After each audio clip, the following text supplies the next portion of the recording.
Okay, so the one thing that I honestly and truly love about a brand new year, it literally is a brand new slate, a clean start, a great place to start over. Hi, good morning, good afternoon, good evening. This is Jan. Welcome to another episode of my channel, Save Money More Jan channel. How you doing today? Let's talk about some positive things that we could do this year that we could aim for. I'm not talking about resolutions. I don't believe in resolutions, but I do believe in goal setting. One such thing is to, as much as humanly possible, dig your way out of debt. If you are in debt, make it a top priority to take the actionable steps necessary to begin to eventually live a debt free life. You will feel so much better. You will feel literally like the weight of the world has been lifted from your shoulder, and you will feel so much more in control of your finances by taking the actionable steps that you know in your heart of hearts you can do to dig your way out of debt. And then once you're out of debt, to be sure to not get back in debt. And we could always talk about that on some future show. So this is a very important thought to keep in mind as something to really jump into for 2025. So, continuously living a debt free life is a great thing. And also, the way we look at frugality, for example, let's talk about how do we view frugality? What kind of a lens are we looking through? Are we looking at frugality as a negative thing, or are we looking at frugality as a positive thing? To me, living the frugal lifestyle is actually a wonderful and positive option, because living the frugal lifestyle as an option is a lot different than when you can't do this and you can't do that, because literally you can't do this and you can't do that. Where living the frugal lifestyle, make sure you have options, but also prepares you for having that cushion in your background to take away that level of anxiety and that force to be reckoned with, and to make sure that you have your financial backing to help you out. It is a big difference between choosing to be frugal as opposed to living a very, very difficult lifestyle.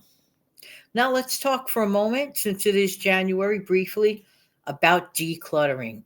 There's something about a room that is kept in order, free from clutter, free from that visual clutter, and free from that mental clutter. Ever notice how when you go into a room that looks calm like that, there's just nothing, thrown around out of order? It just feels so much better. What can we do to obtain that again? Well, I would suggest one room at a time, or one zone at a time. There are so many videos specifically made on decluttering on this platform. This is a great time of the year for decluttering and for reorganization. So take full advantage of that. You'll be surprised, shocked, and amazed how much better you will feel. And once you have decluttered and you decide, some of that stuff I can sell and actually perhaps make a couple of bucks on it, that's a wonderful thing. So use it greatly to your advantage. Next, inventory your freezer stockpile. Who knows? Your freezer might be so full of stuff that literally needs to be used. And you want to get your valuable, real estate, freezer real estate, that is, for the fresher, new coming stuff. And you know what? Think about this too. If you could create a schedule of events where you're using up the freezer foods that needs to be rotated, perhaps in such a manner, in such a schedule, that perhaps you won't even need to go grocery shopping for a couple of weeks. What a bonus that would be. That is a wonderful thing to aim for. So I'm not sure when the last time it might have been that you checked out your freezer to see what should be rotated, what should be used up, and also keep in mind to make freezer friendly meals, such as certain casseroles that really have great lasting power, and you just pop it in your oven at the end of a tough day. I'm just saying. And I'll always say this: food in the freezer is literally money in the bank. So there are ways and there are ways, right? All right. So making the most of the value of the money that you already spent on the groceries you already spent money on is a wonderful thing. Sometimes people tend to be wasteful. They don't realize it. Is there something else you could have done with those? Well, instant mashed potatoes or regular mashed potatoes sitting in the fridge instead of it souring out and then not getting used. And we don't like food waste. Food waste is a really, really bad decision. And there are just so many ways to maximize the money on the food that we spend. I talk a lot about food groceries specifically because I feel this way. Food is not a negotiable thing. You have to have food. You need water and you need food. That's a necessary part of our health and part of our lives. The other part of the groceries, well, in my opinion, they're negotiable, but you do have to eat and you do must drink water. I'm just saying. And a lot of people spend a lot of their food grocery bill on beverages. Did you ever calculate how much you spend on beverages other than water or milk? Necessary stuff. Certain juices are really extremely expensive. We can make our own beverages on the cheap. It's just so simple. It's just so easy. I don't understand why we don't take advantage of that. Now, let's talk about overall health in general in life. I'm not a doctor saying this, but I'm a person that, well, who prefers to be healthy rather than unhealthy.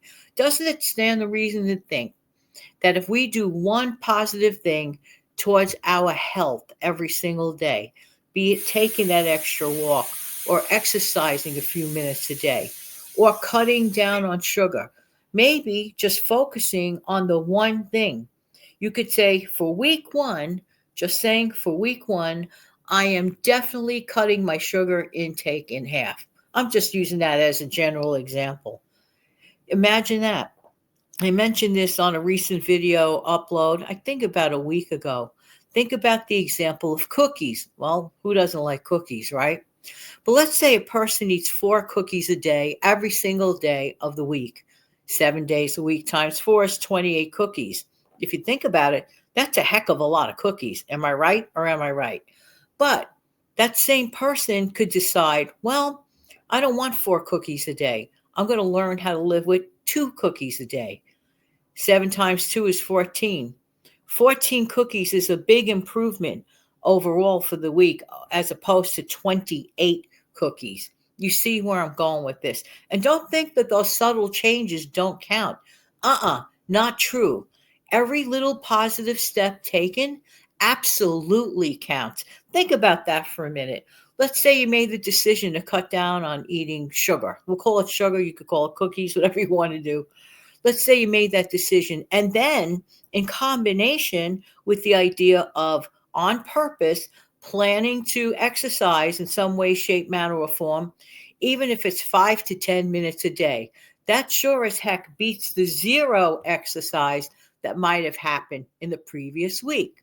So let's say that you decide to exercise 10 minutes a day times 7 days a week.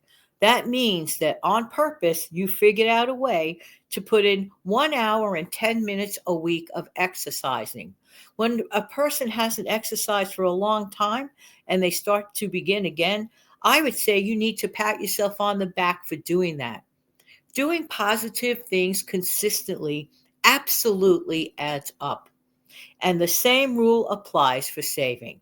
Just some thoughts. I just thought in a nice way, in an easy way, that we could get through our brand new year a lot better. Have an amazing, fantastic day. Don't forget to click like, share, and subscribe.